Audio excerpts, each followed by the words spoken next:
Welcome,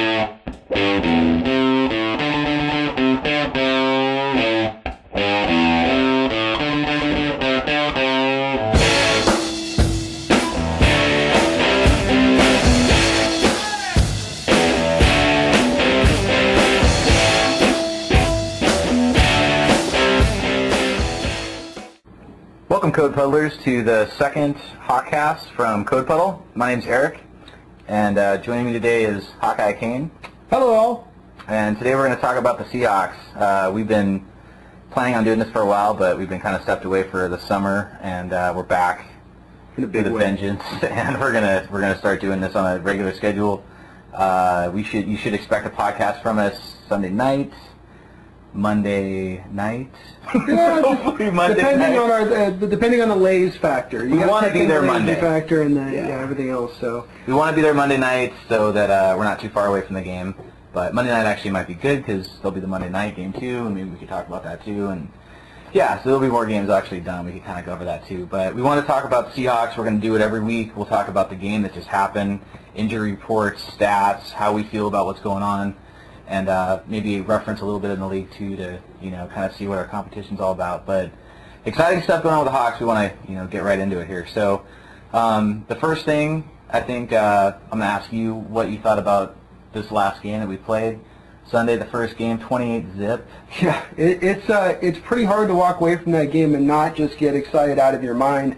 You had a 4-0 preseason by the Seahawks, and that alone you said, okay, it's preseason, it doesn't matter. Once the regular season starts, Detroit was 4-0 in last preseason, so we've got to temper our enthusiasm.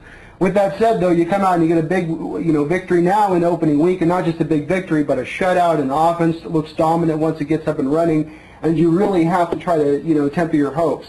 The first thing that jumps out at me about the game, though, I think is before even the snap of the football, literally, is that crowd.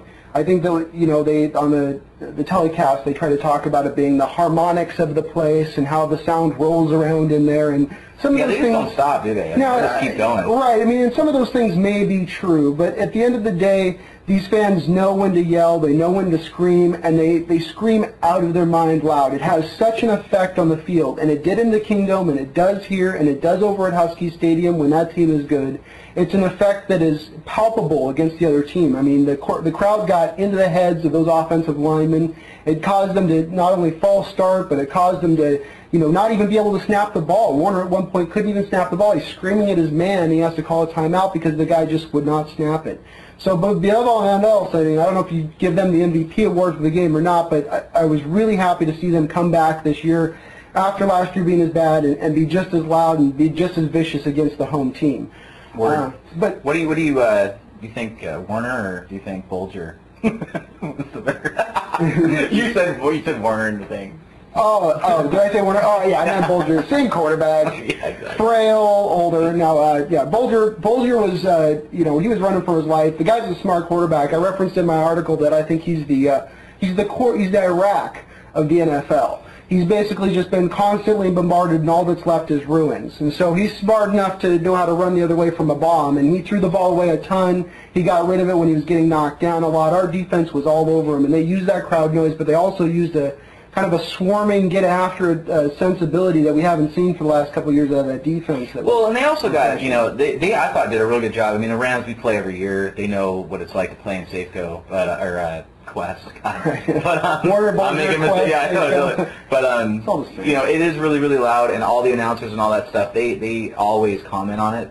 But they had to call timeouts because of it. There was times where they were, they couldn't even say anything, and you could tell and you could see it. And then the announcers would zoom in and they would replay the play, and they were just like, it was so loud, and they would play the crowd noise, and you couldn't hear anything down there. So so they caused timeouts. They cause false starts. They do a ton for our team. And that, I was going to ask you, this was the first game. It was 28-zip. But there was mistakes. This wasn't a perfect game. I would say especially the first half, really. Hasselbeck looked a little nervous to me. He looked, actually, you know what? It's not even nervous. He looked excited, and he was, trying to win the game in, one throw, and he had, all these options now. And, can you talk a little bit about, what you think Hasselbeck was doing there and what he can do to not have that happen again? Because, Quest is great. I love the fact that we're so, just loud and into it and the crowd and all that, but they're going to have to travel. They're going to have to go to other places. They're not going to be cheering for them. We can't lean on that. So I thought a lot about this with Matt. Yeah, and at this point, the die is cast with the guy. You know, you're going to get with him what you're going to get. You're going to smart quarterback. You get an efficient quarterback. You're going to get a quarterback that's very accurate inside of 15 yards. But it seems that with this bill of goods also comes a quarterback who in big games, who at the start of games on the road that are going to be hard for us, he just can sometimes get outside of himself, and you know, he wants to win everything on one throw, and he's just not settled down like he does later on in the game. He has to take a few shots. It's almost like he has to throw an interception to kind of settle in. The good news with that is that he, at the end of the games, seems to be an alter ego from what he is at the beginning of games, and it's a cliche, but they always say it's not how you begin, it's how you finish. Yeah. And the guy is up there in this day and age with the best quarterbacks at finishing games and making the adjustments he needs to make to correct his game. But he could be so much better of a quarterback if he just learned to just play within himself in that first quarter and realize about himself that I'm maniacal right now. I cannot get control of myself. I need to just take some dumb passes. I need to do some easy things to get my head right and then move forward. With that said, when he did get right, he was just what we thought always seen him to be. I mean, he was efficient in the passes. He was, and not just that, it wasn't just dinking dunks. I mean, there were throws down the field, and he was taking his shots, and the arm strength looked good. it did look good. It looks good enough in this offense. It'll do. You know, this is the guy we want on board. Guy, we want this guy for the next few years being the leader of our team and being the guy who's behind center. We don't want to have to go in, even no matter if there's a Sanchez or whoever there is in the draft. I think this guy is, even with that game at least, he hopefully firmly planted in people's mind, interceptions or not. We've got a Pro Bowl quarterback here, and we need to appreciate that and just cheer him on and watch him hopefully go off. I agree. Yeah, he is good, and we need him.